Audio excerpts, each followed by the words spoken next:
আমার এখনো সব স্পষ্ট মনে আছে। তোর দাদু তখন খুব অসুস্থ, তোর ছোট চাচ্চুকে দেখতে চেয়েছিলেন। ফায়েজকে খবর পাঠানোর পর সে এলো, সঙ্গে তার স্ত্রী রুহি আর নিশিকে নিয়ে। তবে নুহার তখন পরীক্ষা ছিল, তাই ওকে আনা হয়নি। তারপর তোর দাদুর কথা মেনে দুই ভাই নিজেদের মধ্যকার ঝামেলা মিটিয়ে নিল। কিন্তু তোর দাদু কোনোভাবেই নিশ্চিত হতে পারছিলেন না যে তারা ভবিষ্যতে আলাদা হয়ে যাবে না। উনি চাইছিলেন তিনি না থাকলেও তার দুই ছেলে যেন একসঙ্গে মিলেমিশে থাকে। তখনই তোর দাদু একটা সিদ্ধান্ত নিলেন, নুহার সঙ্গে তোর বিয়ে দেওয়ার ব্যাপারটা। তিনি বলেছিলেন, যদি নুহা আর তোর সম্পর্ক হয় তাহলে দুই ভাই কখনো আলাদা হতে পারবে না। তোর দাদি দুই ভাইকেও রাজি করিয়ে ফেললেন। বিয়ের একদিন আগে নুহাকে আনা হলো, তারপর তোর সঙ্গে বিয়ের আয়োজন করা হলো। কিন্তু বিয়ের দিন তুই পালিয়ে গেলি। কিছুক্ষণ চুপ থেকে চোখ মুছে আবার বলতে শুরু করলেন। তুই পালানোর পর তোর দাদু ভেতর থেকে ভেঙে পড়লেন। চিন্তায় দুশ্চিন্তায় উনি আরও অসুস্থ হয়ে গেলেন। তোর যাওয়ার 13 দিনের মাথায় তিনি আমাদের সবাইকে ছেড়ে চলে গেলেন।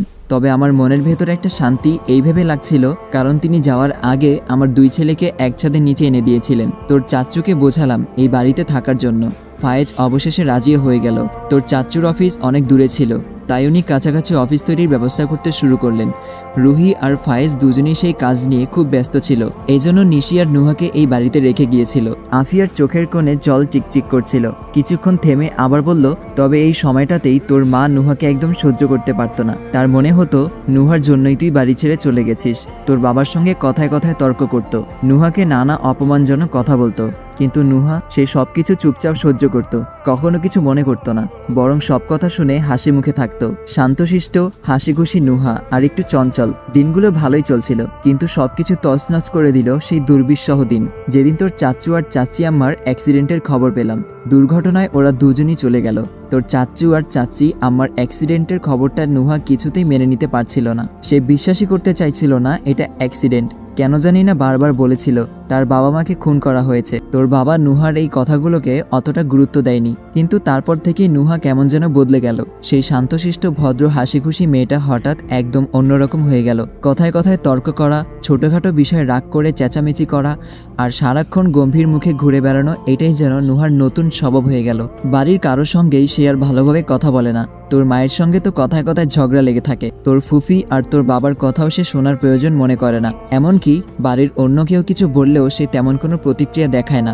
আফিয়া একটা দীর্ঘশ্বাস ফেলে বলল, আসলে মেয়েটার কোনো দোষ নেই দাদু ভাই, অতটুকু বয়সে এত কিছু সহ্য করেছে, তার পক্ষে সবকিছু ঠিকভাবে নেওয়া সম্ভব ছিল না। আফিয়া বেগমের চোখের কোণ দিয়ে গড়িয়ে পড়া অশ্রু মুছতে মুছতে আবার বলল, নুহা আসলে ভেতর থেকে খুব একা। তার জীবন থেকে সবাই যেন একে একে হারিয়ে গেছে। ওর খুব দরকার এমন একজন মানুষের যাকে সে চোখ বন্ধ করে বিশ্বাস করতে পারবে, এমন একজন যে তাকে বুঝবে, তার পাশে থাকবে আর তাকে ভালোবাসবে। এখন একটি অ্যাড চলবে, আপনারা চাইলে স্কিপ করতে পারেন।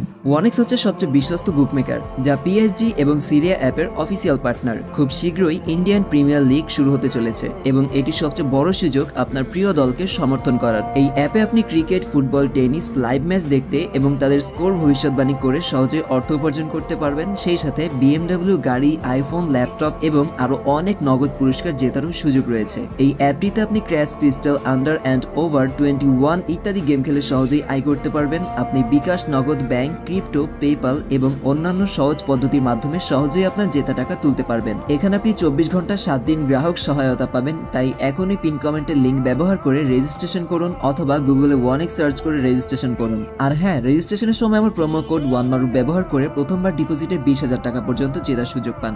দাদু ভাই, আমি ওকে আবার আগের মতো হাসি খুশি দেখতে চাই, সেই মিষ্টি হাসি, প্রণোচ্ছল্ল নুহাকে। এর মধ্যেই নিচ থেকে আরিফার তীক্ষ্ণ গলা শোনা গেল, আহির কোথায় তুই, তাড়াতাড়ি নিচে আয়। আহির আফিয়ার চোখের দিকে একবার তাকিয়ে শান্ত গলায় বলল, শান্ত হও দাদি, সব ঠিক হয়ে যাবে, আমি এখন আসি, আম্মু ডাকছে। সকালের কোমল আলো ধীরে ধীরে ছড়িয়ে পড়েছে বাগানের ঘাসে, পাতায় আর ছোট ছোট শিশির বিন্দুগুলোর গায়ে। এই সময়টাই নুহাকে সাধারণত বাগানেই দেখা যায় না, কিন্তু আজ তার আগমনের একটি ছোট্ট কারণ আছে। সে তার আদরের খরগোশগুলো থেকে 2টি খরগোশ একটা বান্ধবীর জন্য নিয়ে যাবে। নীরব ভোরের মাঝখানে নুহা ধীর পা ফেলে এসে বসলো বাগানের ঘাসে। আশেপাশে ঘুরে বেড়াচ্ছে তার ছোট ছোট খরগোশগুলো। নুহা দুহাতে একটিকে কোলে তুলে নিল, আরেকটিকে আদর করে গাল ঘেঁষে ধরল। তার চোখে মুখে খেলে গেল একরাশ নিষ্পাপ আনন্দ। শহরের কোলাহল আর বাস্তবতার কষ্ট তাকে ছুঁয়ে যেতে ভুলে গেছে। অন্য প্রান্তে আহির জানালার পাশে চুপচাপ দাঁড়িয়ে। হাতে ধরা কফির কাপ ঠান্ডা হয়ে গেছে অনেক আগেই, কিন্তু তার চোখ থেমে আছে একটি দৃশ্যে। নুহাকে খরগোশদের সঙ্গে খেলতে দেখে আহিরের হৃদয়ে এক অজানা কোমলতা খেলে যায়। এটা তার কাছে এমন একটা দৃশ্য যেন কোনো ক্যানভাসে আঁকা নিঃশব্দ সৌন্দর্য। আহির উপলব্ধি করে সবচেয়ে গভীর ভালো লাগা শব্দে নয়, নিঃশব্দে জন্ম নেয়। চারপাশের সন্ধ্যার আবরণ নেমে এসেছে। পশ্চিম আকাশের লালচে রেখাগুলো নিভে গিয়ে চারদিকে ছড়িয়ে পড়েছে গাঢ় নীল ছায়া। বাড়ির প্রাঙ্গণে পাখিদের কিচিরমিচির ধ্বনি মিলিয়ে গেছে মানুষের কথোপকথনের গুঞ্জনে। ড্রয়িং রুম জুড়ে আলো আঁধারির খেলা, সেখানে পরিবারের সদস্যরা বসে গল্পে মগ্ন। নুহা চুপচাপ ঘরে প্রবেশ করতেই আরিফা বেগমের কণ্ঠে ভেসে এলো এক প্রকার রাগী অথচ সংযত স্বরে, দাঁড়াও নুহা, এটা কি সময় বাড়ি ফেরার? কোথা থেকে এলে এই সন্ধ্যাবেলা? নুহা স্নিগ্ধ অথচ দৃঢ় কণ্ঠে জবাব দিল, আমার একটু দরকার ছিল, রুহির বাসায় গিয়েছিলাম। আরিফার কণ্ঠে বিরক্তির ছায়া, আমি তোমায় আগেই বলেছিলাম দিনের বেলায় সব কাজ মিটিয়ে ফেলতে। কি এমন দরকার ছিল যেটা রাত হওয়ার পরও শেষ হলো না? নুহা একটু থেমে গভীর দৃষ্টিতে তাকিয়ে বলল, আপনাকে কোনো কৈফিয়ত দিতে বাধ্য নই আমি। এমনিতে আমার উচিত ছিল না আপনাকে ভদ্রভাবে জবাব দেওয়া। পরিবারের সকলের মাঝে নিস্তব্ধতা। তখন রফমির খানিক বিস্ময় নিয়ে বললেন, নুহা মা, এটা কেমন কথা বলছো তুমি? আঙ্কেল, আমি অনেকদিন ধরে একটা কথা বলতে চাইছিলাম। যেহেতু আমার অনার্স শেষের পথে, আমি ভাবছি এবার আব্বুর অফিসের দায়িত্বটা বুঝে নিই। আপনি বলুন আমি কবে থেকে জয়েন করতে পারি? রফমির চোখ মেলে তাকান, যেন এমন কিছু শোনার জন্য প্রস্তুত ছিলেন না। তুমি অফিসে যাবে?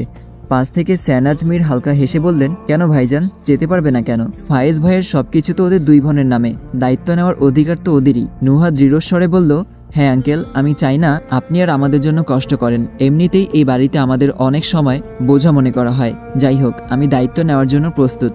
রফমির গভীরভাবে নুহার মুখের দিকে তাকিয়ে খানিকক্ষণ চুপ থাকেন, তারপর ধীরে বললেন, ঠিক আছে, আমি ভেবেছিলাম তোমাদের একটু সময় দেই, কিন্তু তুমি যখন দায়িত্ব নিতে প্রস্তুত তাহলে আর দেরি কিসের? আরিফা বলল, কাল বাড়িতে একটা ছোটখাটো অনুষ্ঠান রেখো। যাদের দাওয়াত দেওয়ার আছে আত্মীয় স্বজন থেকে শুরু করে আমার অফিসের কয়েকজন সবাইকে ডাকা হবে। আমি চাই কালকের দিন নুহা ও আহিরের সম্পর্কটাকে আমরা নতুন করে স্বীকৃতি দেই। সবাই যেন জানে এরা দুজন শুধু অফিস নয়, সংসারের দায়িত্ব একসাথে নিতে চলেছে। আফিয়া বেগম কিছু বলতে উদ্বেগ হতেই রফমির এক প্রকার থামিয়ে দিলেন তাকে। কণ্ঠে দৃঢ়তা, চোখে একরাশ অচল সিদ্ধান্তের দীপ্তি। আর কোনো কিন্তু নয় আম্মা, নুহা আর আহির ওরা যথেষ্ট ম্যাচিউরড হয়ে গেছে। নুহা শুধু ফায়েজ মীরের মেয়ে না, সে এখন আহির ইবনান মিরাবের স্ত্রী। আর বিয়ে তো ছেলে খেলা নয়। কতদিন আর আমরা এভাবে অবহেলা করে যাব ওদের সম্পর্কটাকে? এই বাড়ির বউ হিসাবে শুধু অফিসের দায়িত্ব নিলেই চলবে না, নুহার সংসারের দায়িত্বটাও নিতে হবে তাকে। রফমিরের কণ্ঠে যেন এক শাসকের ঘোষণা, যার পরে কোনো প্রশ্ন চলে না। কেউ কিছু বলার আগেই তিনি পা রাখলেন সিঁড়িতে। ধীরে ধীরে নয়, দৃঢ় পায়ে তিনি সিঁড়ি বেয়ে উপরের দিকে চলে গেছেন। ঘরে কিছুক্ষণ স্তব্ধতা। নুহা অপলক চোখে তাকিয়ে থাকলেও রফমিরের সরে যাওয়ার পথচিহ্নের দিকে চোখে পড়েনি কারো। তার বুকের ভেতর এক অনামা আলোড়ন চলছে। আচমকা যেন ভেতরের কোনো অস্থিরতা আর থামাতে না পেরে কোনো কিছু না বলেই এক প্রকার দৌড়ে সিঁড়ির দিকে ছুটে গেল সে। তার পায়ের ধ্বনি ছুঁয়ে গেল ঘরের নিস্তব্ধতা। নিশি ঘরের দরজাটি খুলতেই চোখ পড়ে নুহা মেঝেতে বসে আছে।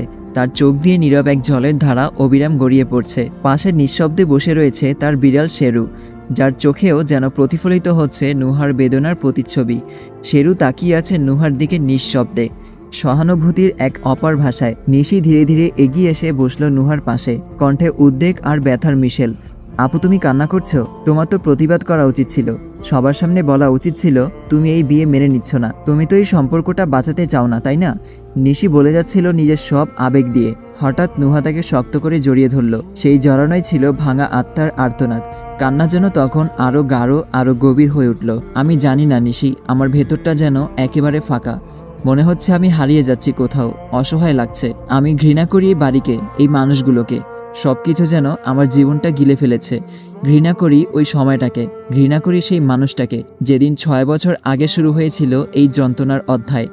সংসার নামের এই আবরণটা ছিঁড়ে ফেলে আমি যদি মুক্ত হতে পারতাম। এই কথা শেষ হওয়ার আগেই দরজায় ধীরে কড়া নাড়ার শব্দ হলো। নিশি উঠে গিয়ে দাঁড়ালো দরজার সামনে। দরজার ওপাশে দাঁড়িয়ে আহির, মুখে অস্বস্তির এক ছায়া, চোখে অপরাধ বোধের স্পষ্ট চিহ্ন।